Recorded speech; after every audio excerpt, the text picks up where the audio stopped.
Regresamos al estudio de la Jornada de Oriente y esta noche tenemos la grata visita del doctor Leonardo Valdés Zurita. Muy buenas noches, doctor. Buenas noches.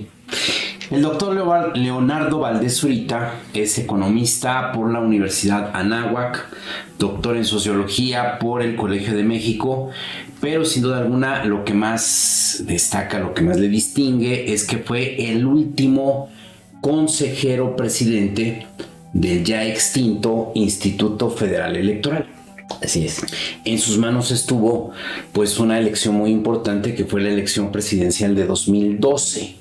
¿Y la anterior? Y la anterior, la de 2009, la intermedia de 2009. Que esa fue, por supuesto, las elecciones presidenciales son muy importantes, pero esa intermedia fue especialmente compleja porque aplicamos por primera vez el nuevo modelo de comunicación política que prohibió a los medios televisivos y radiofónicos vender tiempo en radio y televisión claro, para campañas electorales, y pues estaban muy enojados. Exactamente. Y bueno, pues ha sido académico, investigador de la Universidad Autónoma de México, de la Universidad Nacional Autónoma de México, de la Universidad de Guanajuato.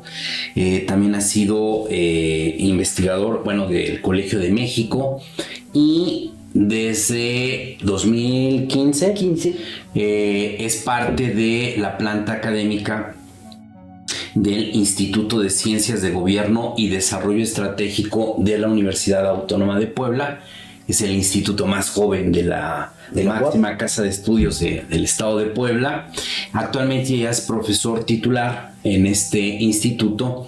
Y bueno, el día de hoy queremos hablar con el doctor Leonardo Valdés Zurita pues de un tema que, aunque se ha venido aplazando su discusión en el Congreso de la Unión, va a ser un tema igual de controvertido, igual de difícil en la negociación, en la discusión, tal vez como lo fue, tal vez no de la misma dimensión, pero sí como lo fue, por ejemplo, el tema de la reforma al Poder Judicial Federal, que es esta propuesta de la desaparición de 7 organismos autónomos.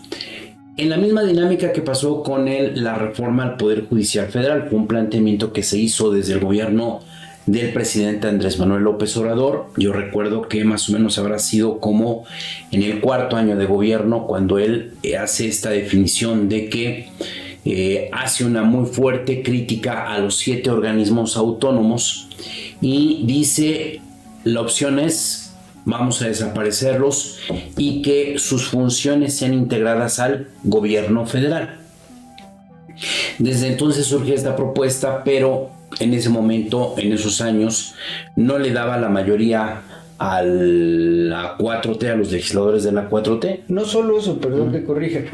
No solo no tenían mayoría calificada ni en Senado ni en Cámara de Diputados, sino que no presentó una iniciativa formal. Un proyecto específico. La iniciativa formal la presentó hasta el 5 de febrero de este año, claro, que fue este aniversario, otro aniversario más de la Constitución de 1917, en la que el presidente López Obrador mandó un paquete de reformas constitucionales, incluida la reforma del Poder Judicial y esta reforma de órganos autónomos, más otras, que le llamaron Plan C. O sea, este es parte del famoso Plan C de la administración López Obrador. Así es. Ahora, ¿de qué estamos hablando? Estamos hablando de los organismos que son el Instituto Nacional de Transparencia, Acceso a la Información y Protección de Datos Personales, llamado INAI, el Consejo Nacional de Evaluación de la Política de Desarrollo Social, el Coneval,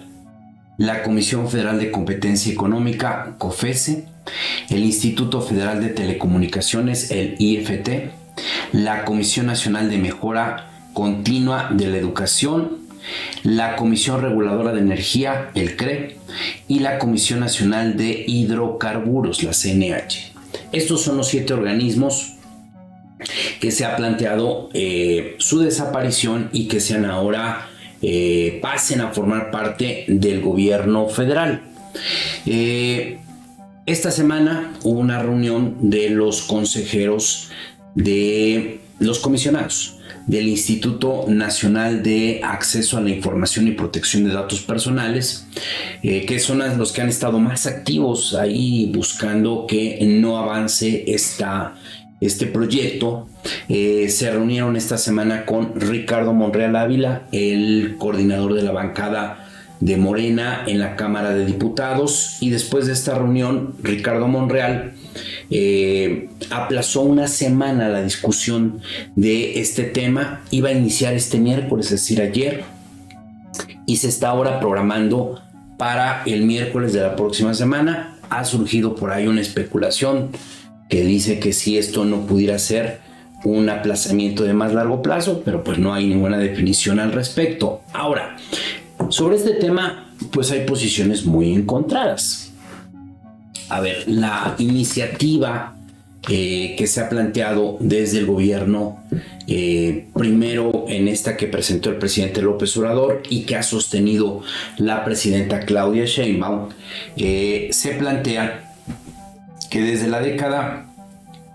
desde los años 90, en que se creó uno de estos organismos, después ya en este siglo, estos organismos han recibido de presupuesto un total de 32.313 millones de pesos, y ese es uno de los puntos de discusión, de decir, son organismos que han tenido muchos recursos y no ofrecen iguales resultados.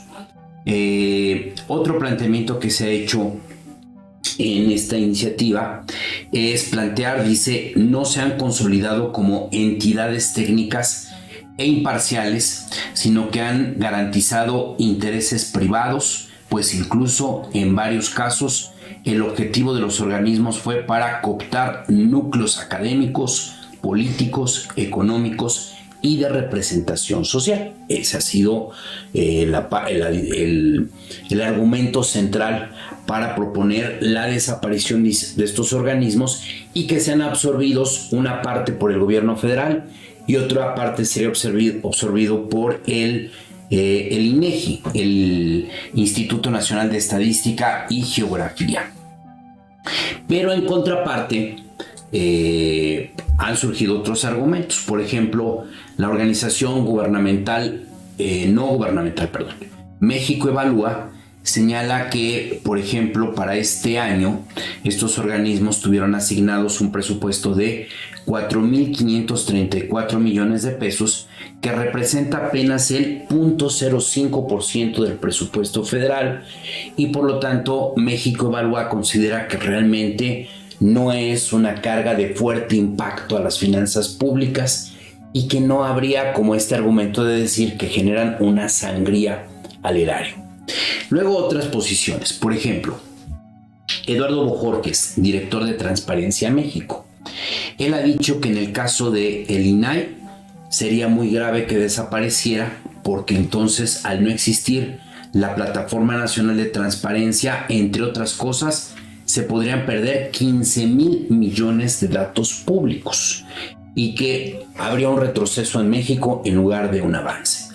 También ha dicho que más allá de posiciones ideológicas, de visiones partidistas, se tiene que entender que desaparecer, por ejemplo, el INAI, se estaría atentando contra los derechos de las personas y no es necesariamente un tema que se reduzca a una construcción institucional. Luego, otra posición que ha surgido, por ejemplo, es la de Guillermo Cejudo, consejero académico del Coneval, este organismo que mide el avance de las políticas sociales y que generalmente lo hemos visto como el organismo que nos dice si hemos aumentado o reducido la pobreza. Efectivamente. Y entonces él señala que trasladar las funciones del Coneval al INEGI pondría en riesgo la credibilidad de los datos sobre la reducción de la pobreza. Y esta información, él señala, es crucial no solamente para el debate público, sino para su atención. Se requiere de un análisis y una toma de decisiones sólida que le permita al gobierno tener datos certeros y creíbles para seguir con las tendencias de políticas sociales o para modificarlas. Por lo tanto, él considera que el retroceso de la desaparición del Coneval tendría como principal afectado al propio gobierno federal. Y luego surge una opinión de un personaje que viene de un partido político, pero que se ha caracterizado por ser una opinión siempre muy centrada, que es la de Beatriz Paredes Rangel, quien fue presidenta nacional del PRI, exgobernadora de Tlaxcala, varias veces legisladora, y ella ha dicho: si se eliminan los organismos autónomos como el INAI, habrá un debilitamiento que nos podría estar llevando, podría ser la antesala de un estado autoritario o incluso, ya dice, totalitario. Esa es la visión de Beatriz Paredes. Son dos posiciones muy encontradas, insisto. Y bueno, por eso hemos querido hablar con un especialista en la materia, previa a que la próxima semana inicie este tema, que va a ser de un muy fuerte debate. Sí. No sé si de las dimensiones de la reforma al Poder Judicial, tal vez no, pero sí creo que hay dos polos que están con posiciones que me parece que son irreconciliables, y hay esta posición muy clara de la 4T de que deben desaparecer, nada de reformas, nada de revisarlos, nada de generar una evaluación, y esta otra posición de decir sería un grave retroceso para México en el tema de derechos, en el tema de tener organismos eficaces para cumplir diferentes funciones. La primera pregunta que yo quisiera hacerle, doctor: ¿cuál sería desde su punto de vista precisamente esta evaluación del desempeño de estos organismos autónomos? Yo pienso, en primer lugar, muchas gracias por la invitación. Es un placer y es un honor estar aquí con ustedes y con su auditorio. Yo pensaría que hay dos planos en el que este tipo de cuestiones se deben enfrentar. Uh-huh. Uno, el plano económico, por supuesto, pero hay que enfrentarlo con seriedad. Uh-huh.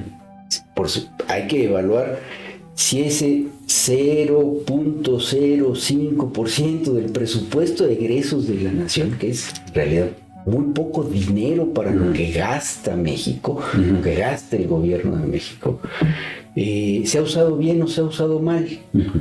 Y para eso pues hay que entrarle a cuántas resoluciones han dictado estos organismos, qué efectos han tenido, qué tanto ha servido a ciertos grupos de la sociedad las actividades de estos organismos. Me refiero solo a uno, el INAI.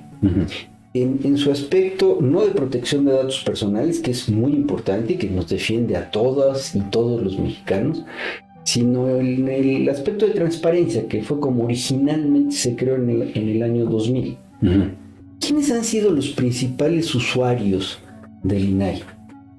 Los periodistas de investigación. Así es. Si uno revisa todas las resoluciones que ha tomado el INAI para que se abra información pública, información gubernamental, para que los periodistas de investigación puedan tener datos y hacer investigaciones trascendentes sobre lo que pasa en nuestro país y sobre cómo se usa el gasto público, pues yo diría que ahí hay un beneficio que ha sido para una profesión, pero también para toda la sociedad, porque nos hemos enterado de cosas que no nos hubiéramos enterado sin el INAI, sin su actividad.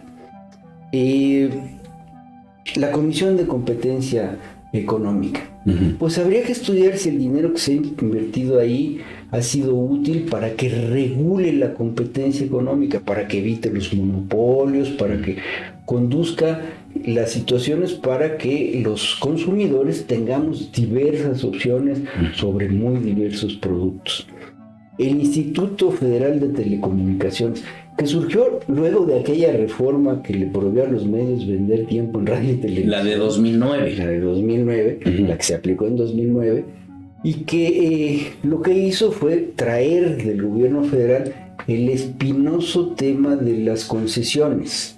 De radio y televisión. De radio y televisión, que siempre fue la espada de Damocles para algunos grupos empresariales, y que, bueno, el IFT da mayor certeza sobre cuáles van a ser los procedimientos de evaluación de las concesiones, de su renovación o incluso de entrega de nuevas concesiones en radio y televisión. Que en ese tema, hasta antes de esa discusión, era un tema como muy discrecional del presidente de la República en turno. Totalmente. De entregar concesiones. Totalmente. Y no había nunca una discusión, una justificación de por qué a alguien se le podía dar una concesión de radio y televisión o por qué a alguien se le podía negar. Hay que ver si la actuación y el dinero que se ha invertido en el IFT ha producido un mejor mercado de radio y televisión en nuestro país.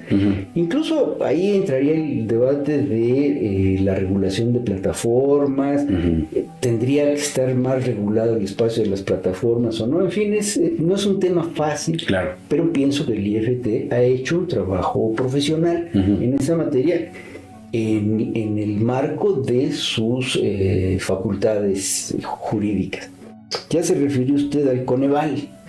Bueno, si el Coneval nos dice qué está pasando con la política social en nuestro país, porque la desigualdad y la pobreza son problemas fundamentales de este país desde el siglo XIX. Es un problema que no hemos podido resolver desde hace mucho tiempo y sí necesitamos un órgano autónomo, independiente del gobierno, que con seriedad, con objetividad, mida qué está pasando, vamos bien, vamos mal, en qué aspectos habría que mejorar las políticas sociales, en qué aspectos habría que reorientarlas. En fin, también habría que saber si lo que se ha invertido ha dado buenos resultados en términos de la medición. Las dos comisiones que tienen que ver con las cuestiones energéticas, la Comisión Nacional Reguladora del Sector de Hidrocarburos, que tiene que ver con todo lo de la gasolina y este tipo de cosas, y la Comisión Nacional de Energía, que también tiene que ver con otras energías, que son temas cruciales para el desarrollo económico. Y se crearon estos organismos efectivamente para que las decisiones importantes no estén en manos solamente del Poder Ejecutivo, sino que el Poder Ejecutivo pueda tomar decisiones en el marco de un análisis objetivo, profesional y un largo etcétera. E incluso la Comisión Nacional para la Mejora Continua de la Educación, que este organismo autónomo, que está en la Constitución, fue creado en la administración del presidente López Obrador. Exactamente. Y fue creado justo para hacer evaluaciones de si hay mejora y si esta mejora es continua de la educación, de toda la educación, de la educación básica, de la educación media, de la educación superior, incluso de la educación de las universidades. De tal suerte que se creó después de que se echó abajo la llamada reforma educativa del gobierno de Enrique Peña Nieto. El discurso del presidente López Obrador era: hay que echar abajo esa mal llamada reforma educativa. Se creó otro modelo y una de las piezas de ese modelo era esta Comisión Nacional para la Mejora Continua de la Educación, y ya la quieren liquidar. Yo creo que ese es un plano, el plano del economista. Yo tengo pasado de economista, yo estudié economía, y pues los economistas se evalúan en función de costos y beneficios. No solamente se dice costaron muy caros, hay que poner en la balanza uno a uno estos 7 organismos qué beneficios trajeron. Y entonces ahí podríamos entrar a una discusión de si es necesario reformarlos, mejorarlos o incluso desaparecerlos, si la conclusión fuera en el sentido técnico de que no producen ningún beneficio. Pero ese es un plano que es importante, pero no es el más importante. El más importante tiene que ver con algo que escribió en los años 70 el doctor Jorge Carpizo.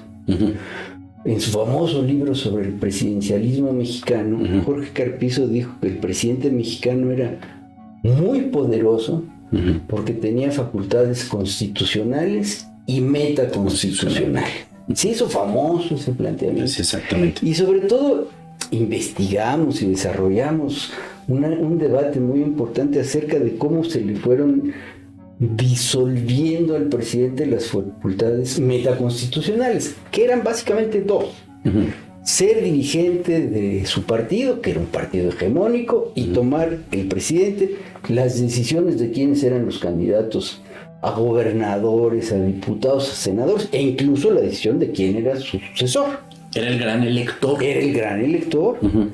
Y además era, segunda facultad metaconstitucional, el gran legislador.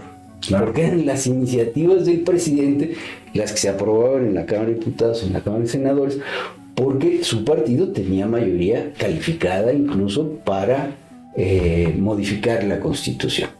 Y bueno, de los años 70 a, yo diría, 2015, estuvimos analizando cómo se fueron diluyendo esas facultades metaconstitucionales hasta que muchos llegamos a la conclusión de que habían desaparecido.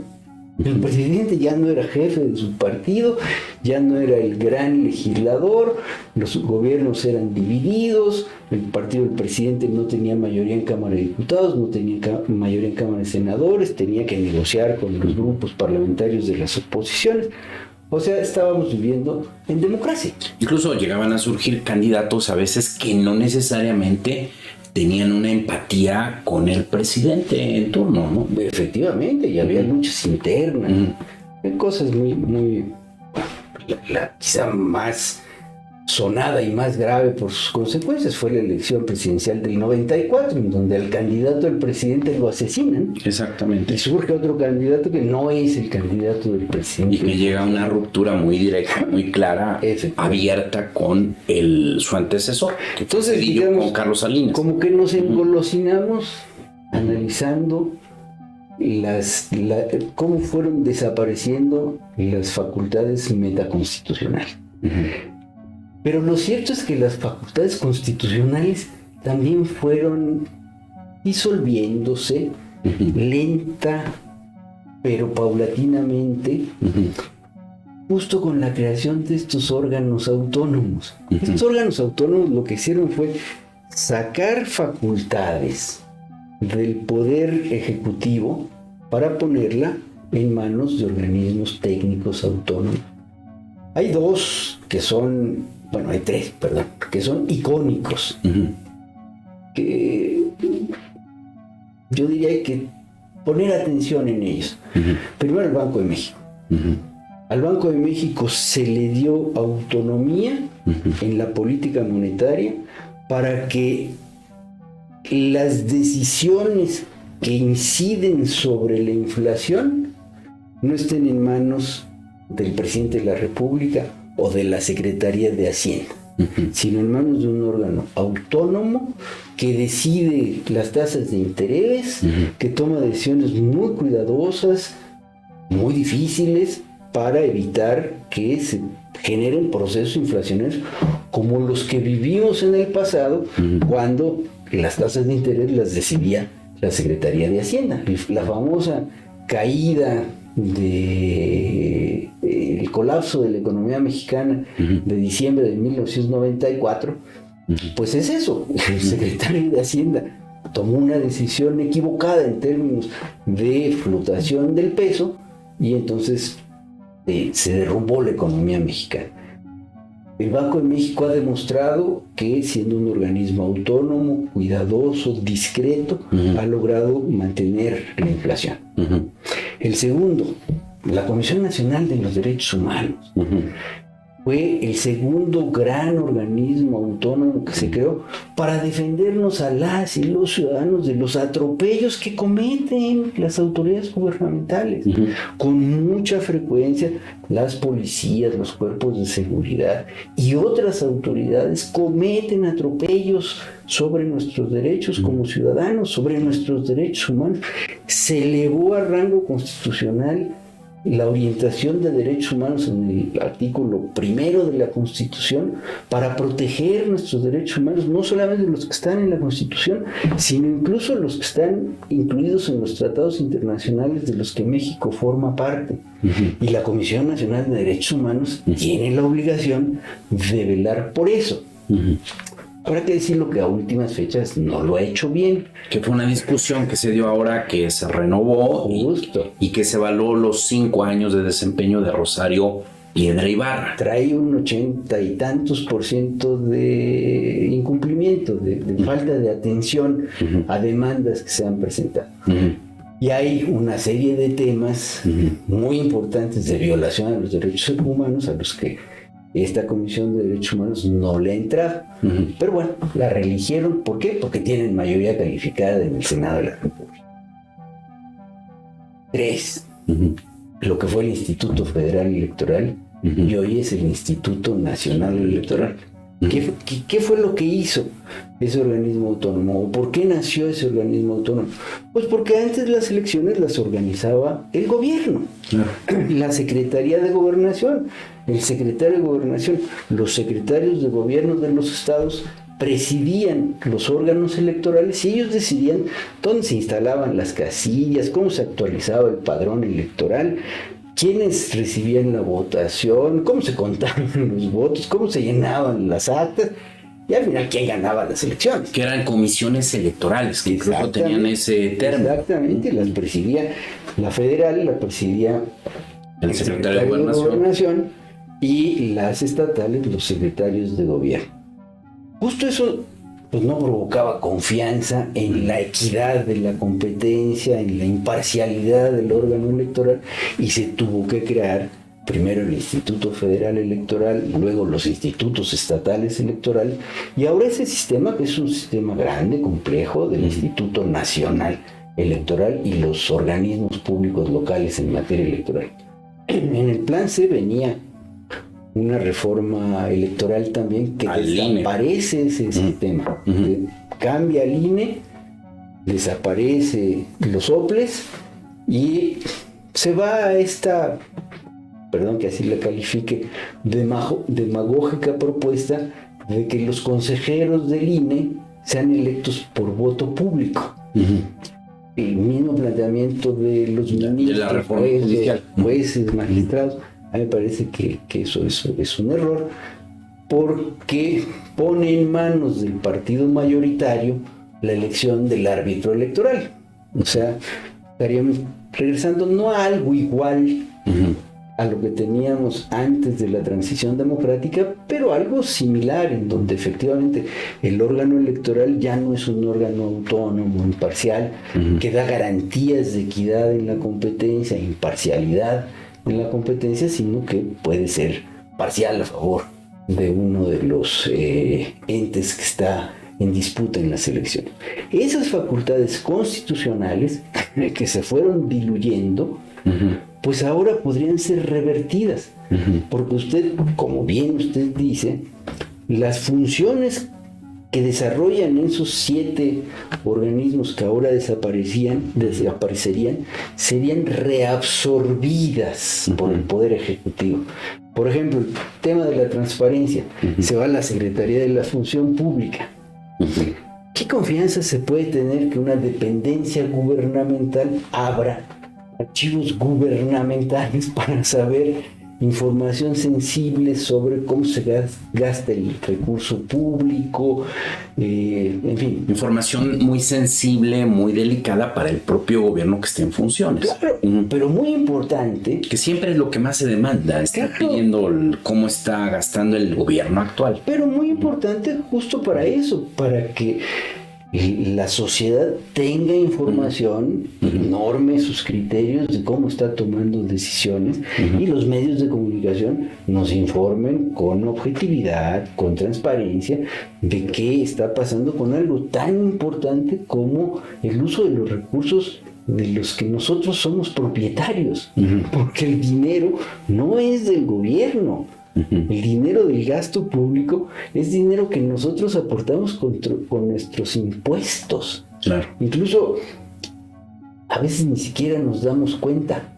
Cuando compramos un producto, estamos pagando IVA. Ya estamos grabando un impuesto. Eso es impuesto, eso se va a las arcas públicas y eso se va a convertir en gasto público. Además de que cuando recibimos nuestro salario nos descuentan el impuesto sobre los productos del trabajo, y cuando presentamos la declaración de impuestos, tributaria, también tenemos que pagar impuestos, en fin, digamos que sí es un tema muy importante, y la verdad es que reconcentrar esas funciones en el Poder Ejecutivo sí huele a que se está dando un paso atrás en el proceso de democratización de este país, porque la erosión de las facultades constitucionales y metaconstitucionales del presidente, de las que habló Jorge Carpizo en los años 70, ese proceso de erosión fue parte del proceso de transición a la democracia.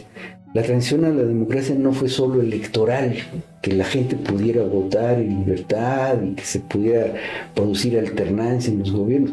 También fue cambiando el diseño de un régimen de gobierno presidencialista que tenía muy concentrado las decisiones, las facultades en manos de una sola persona. Parece que la 4T quiere regresar a aquello con estos planteamientos que forman parte del famoso Plan C. ¿Eso significaría que esta iniciativa, doctor, surge en un intento de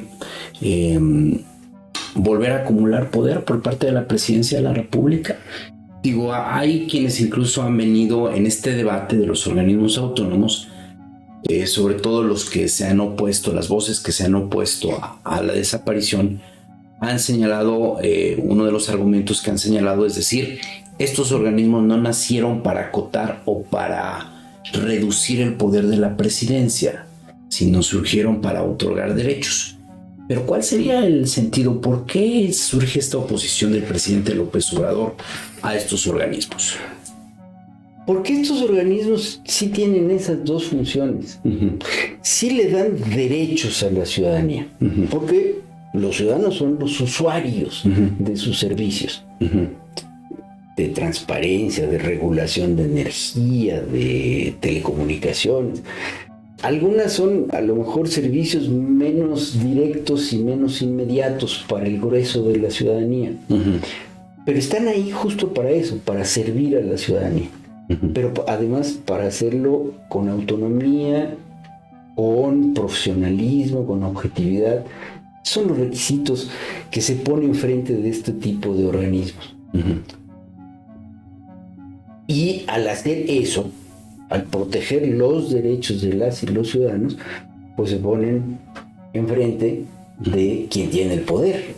O sea, sí acotan el poder del presidente de la República o del Poder Ejecutivo en general. No es solo el presidente, no es solo la persona, es el Poder Ejecutivo en general. Misma función que tiene la Corte. Por eso fue tan escandaloso el tema de la reforma a la Suprema Corte de Justicia de la Nación. Esto de si los ministros se retiran con un haber de retiro o no se retiran.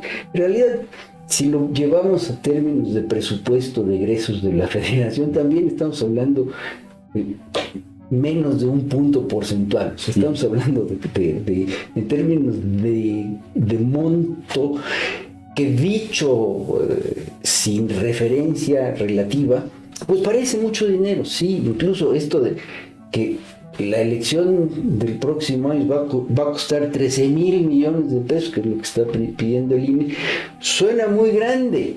Muy escandaloso, muy un monto muy fuerte. Pero es 0.03% de lo que va a ser el presupuesto de egresos de la nación. O sea, en realidad, aunque para nosotros, para el ciudadano común y gente de a corriente, pie, sí, claro, nos suena que es mucho dinero que nunca vamos a ver. Un gobierno del tamaño del que tenemos es en realidad una cantidad mínima. Y no es porque nuestro gobierno sea gastalón, ¿no? Lo que pasa es que en términos poblacionales somos el país número 13 del mundo, con más población. En términos económicos andábamos entre el 12, el país número 12, la economía 12, ya bajamos un poquito a la economía 14, pero somos una economía muy grande, somos un territorio muy grande, somos una diversidad cultural. Es un país muy complejo. Y el gobierno federal pues necesita de muchos recursos para atender la salud, la educación, temas que tienen que ver con la infraestructura, con la vivienda. En fin, son muchos los rubros en los que el gobierno federal tiene que gastar, y qué bueno que lo hace. Qué bueno que tenemos esa capacidad económica de que nuestro presupuesto anual sea de billones de pesos. No es de miles de billones, es de billones de pesos. Es mucho dinero. Y de esto que estamos hablando, de los órganos autónomos, o incluso del presupuesto de la Corte, o del INE, o del Tribunal Electoral, son 0.0 algo. Realmente es muy pequeño. En donde está el meollo del asunto es en la función que desempeña. Realmente nos sirven a la ciudadanía como espacios para que tengamos posibilidades de defender nuestros derechos, y sobre todo son contrapeso al poder ejecutivo, porque no hay que olvidarlo. Aquel sistema de partido hegemónico que vivimos durante todo el siglo XIX y XX tuvo que ver con un presidencialismo muy fuerte. Por eso la transición democrática se logró pacíficamente, en la medida en que se logró ir acotando el poder del presidencialismo. Uno de los argumentos, o varios de los argumentos que esgrimía Andrés Manuel López Obrador, era que él decía que en estos organismos parecía que se había refugiado, se habían parapetado los opositores a la 4T, que había como una actitud totalmente de llevar las contras al gobierno federal por parte de algunos miembros directivos de estos organismos. El presidente decía, el Instituto de Acceso a la Información no nos ha hecho más, no ha permitido el acceso a la información, no nos ha hecho más libres. Cuestionaba, por ejemplo, la Comisión Nacional de Energía, diciendo que permitió inversiones que no necesitaba el país, inversiones en el sector energético, en el sector eléctrico, que él decía no estaban justificadas. Argumentaba mucho en el tema de esta comisión de la regulación de la competencia económica. Decía, no se evitaron los monopolios. ¿Qué decir frente a estos argumentos que en su momento fueron muy insistentes del presidente López Obrador? Que lamentablemente el presidente nunca aceptó que estos temas se pusieran en la mesa para una evaluación seria. Era su dicho, y además arropado en esta idea de yo tengo otros datos y son los que valen, pero era muy difícil discutir, porque además era el presidente de la República. Igual que hoy, la presidenta de la República es una investidura muy importante en nuestro país, y más todas las mañanas está diciendo su verdad en cadena nacional. Creo que hubiera sido responsable, perdón que use este término, poner a debate estos temas en serio con los técnicos, y sentarse, no el presidente de la República, pero enviados del presidente de la República, personal de su staff, de su equipo, de la secretaría, a analizar los datos con cuidado, porque muchas de esas afirmaciones pues no se sostienen en elementos de la realidad. Lamentablemente no fue así. Se creó lo que pues se tiende a llamar una verdad alterna, una verdad que pues se repite muchas veces, y eso convence a muchas personas, pero no tiene un fundamento. Yo digo, no conozco personalmente a los directivos de ninguno de estos órganos, porque además hace muchos años que yo dejé de ser presidente del Instituto Federal Electoral, que ya ni siquiera existe, pero sí conozco a quienes fueron consejeros del Instituto Nacional Electoral y organizaron las elecciones de 2015, cuando Morena obtuvo el registro, las elecciones de 2018, cuando López Obrador ganó la presidencia de la República, las de 21, las de 24, y me parece que son personas que no representan intereses políticos, que son personas que hacen un trabajo profesional, honesto. Hay un servicio civil de carrera, son personas que son permanentemente evaluadas, permanentemente capacitadas. La trayectoria en ese escalafón burocrático administrativo depende de las calificaciones que se obtienen en los exámenes y en las capacitaciones que se tienen.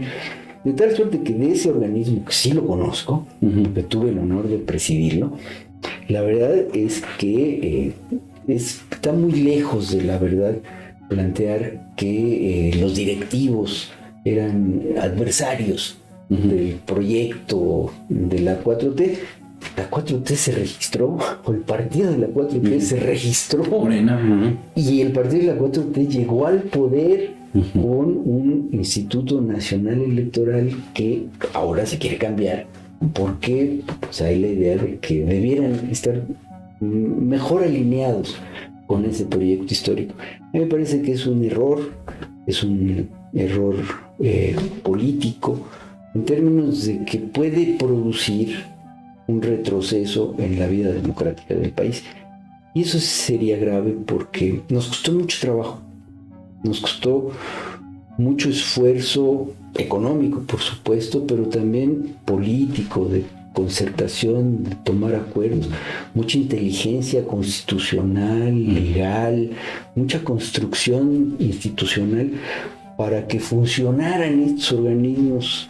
Si usted quiere, algunos elementalmente, otros mejor, pero que deben ser evaluados en sus términos y en sus méritos, y no a partir de un discurso que los pone a todos en el mismo cajón y los evalúa con pues el dicho de una persona que, por más poderosa que sea, tendría que tener fundamento en datos, y esos datos nunca estuvieron a disposición.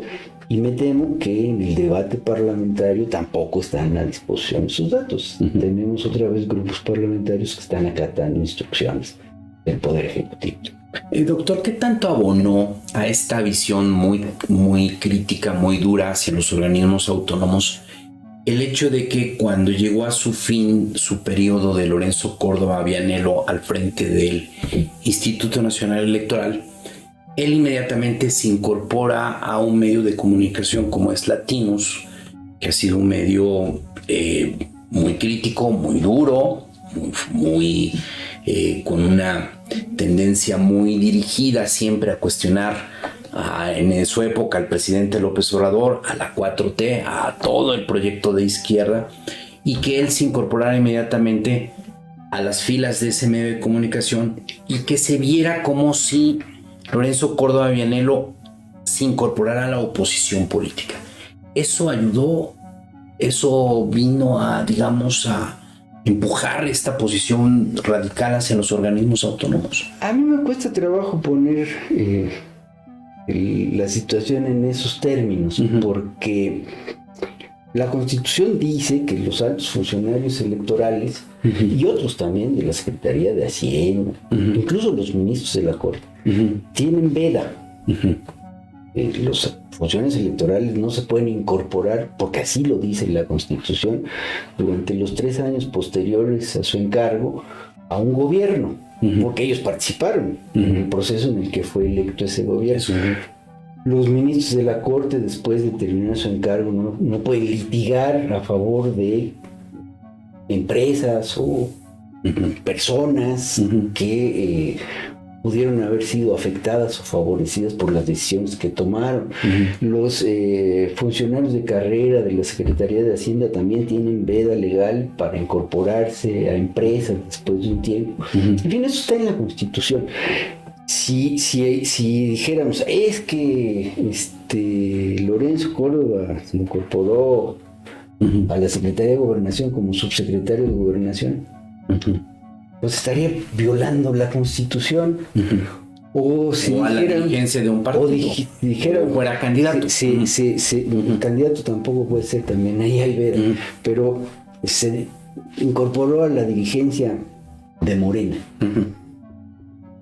Pues ahí no violaría la Constitución.